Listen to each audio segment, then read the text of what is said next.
January 1931. This is London. The country is face to face with a grave crisis. The budget must be balanced, whatever sacrifices are entailed. Helen Forrester's Twopence to Cross the Mersey. The true story of a young girl and her formerly wealthy family, suddenly thrown into poverty during the Great Depression of the 1930s. Leaving behind the nannies, servants and a privileged middle-class life in the gentler southwest of England, they chose Liverpool as the city to rebuild their fortune. They were in for a terrible shock.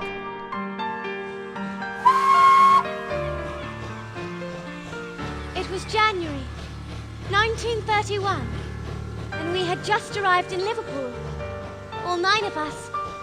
Twopence to Cross the Mersey, famous book by a famous author, Helen Forrester. 4 volumes of autobiography. The first book, Twopence to Cross the Mersey, written in 1974. We met her, we had the good fortune to meet her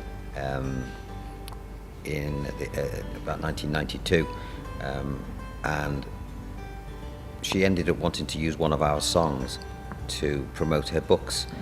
Through that friendship, I asked if anyone had ever adapted Twopence to Cross the Mersey as a play, and was surprised when she said no. So she gave me a 2-year option period to develop a script, which I did.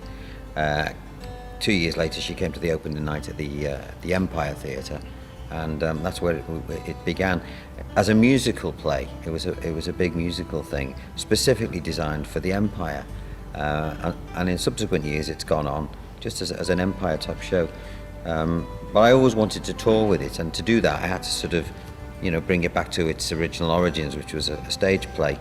It's not just a Liverpool story. That the family, the Forrester family, originate from the southwest of England.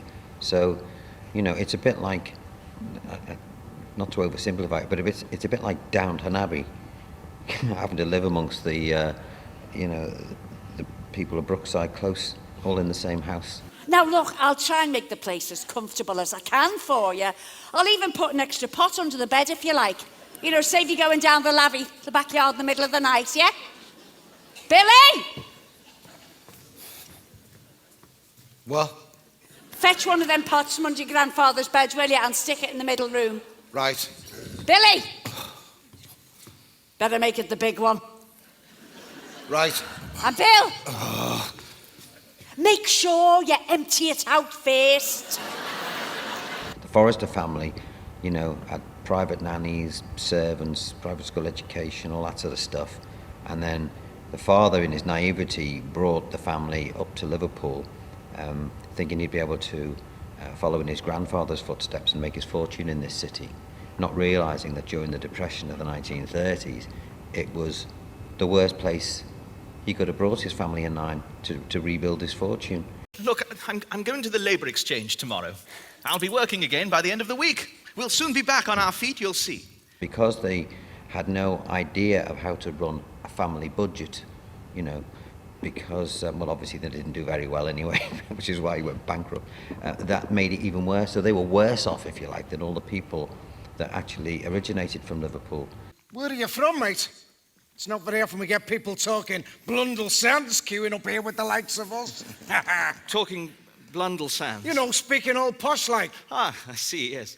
Actually, on the subject of Blundell Sands, I do recall having dinner at Blundell Hall a few years ago. Do you know it? Certainly. I do recall nicking the lead flashing off the roof of the very same building. Probably while you was having dinner. Helen was the eldest daughter, was taken out of school in order to try and keep the family together while the mother and father tried to find work, and she of course wanted to make her own way in life. Helen, first thing in the morning you'll need to get Brian, Tony and Fiona washed and dressed. They need to be enrolled at the elementary school. You too, Alan? But what about me? What about you? Your father will be at the Labour Exchange and I need help with the baby. But Mother, I'll get behind with my studies and I can't Stop fussing! We will enroll you in school when I'm well enough. Now, fetch another bottle for the baby. He needs feeding. I think the biggest challenge with the piece is how to tell such a kind of big story, such a wide-ranging story on stage, without having access to, loads of different sets and scenes and that sort of thing. So what we've come up with is a very simple, but I think very theatrical way of doing it. I want to go to school like everybody else.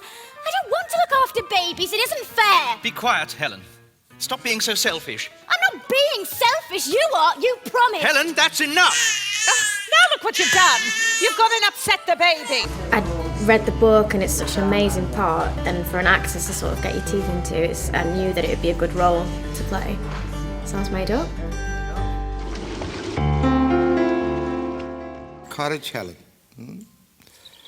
That is what is required to succeed in life. To do in our hearts what we know is right. Speak to your parents. Remind them they have a responsibility to see that you receive an education. You both have a responsibility to see that I receive an education. I have to go to work, and the general welfare of this family demands that you must stay at home. No, I won't! I'm not the mother. You are! How dare you! You are a foolish, heartless daughter. I have tried to give you the best of everything, and when I need your help, this is how you repay me. It's not foolish that I want to learn. It isn't heartless to want to plan for my own future. Father thinks I'm going to get married one day. Look at me! Who in their right minds would want to marry me? When I get a job, Helen... What job? There aren't any jobs, Helen. The way that Bob's directed the piece is that it constantly flows. So you might be in one mood in one piece and then 30 seconds later be in a completely different one. But Mrs. Hicks, why do the sailors always go to the house across the road? Come on. Don't you think you lot better be getting inside? One of the things that Helen Forrester and I spoke about a lot during the last musical version of the show, was the ability to tour Twopence across the Mersey, but because it was purpose-built for the Empire and it was so huge, we weren't able to tour that production. When I wrote it originally, I didn't have much concept of the fact that theatres would vary so drastically in size. If only I had enough money to buy a ticket for the ferry boat, we could go and visit Grandma. I'm sure if I explained what was happening to us, she would forgive Mother and Father and come to our rescue. It only cost twopence to cross the River Mersey, Edward. 4 little halfpennies. 8 tiny farthings. But right here and now, it just might as well be £1,000,000.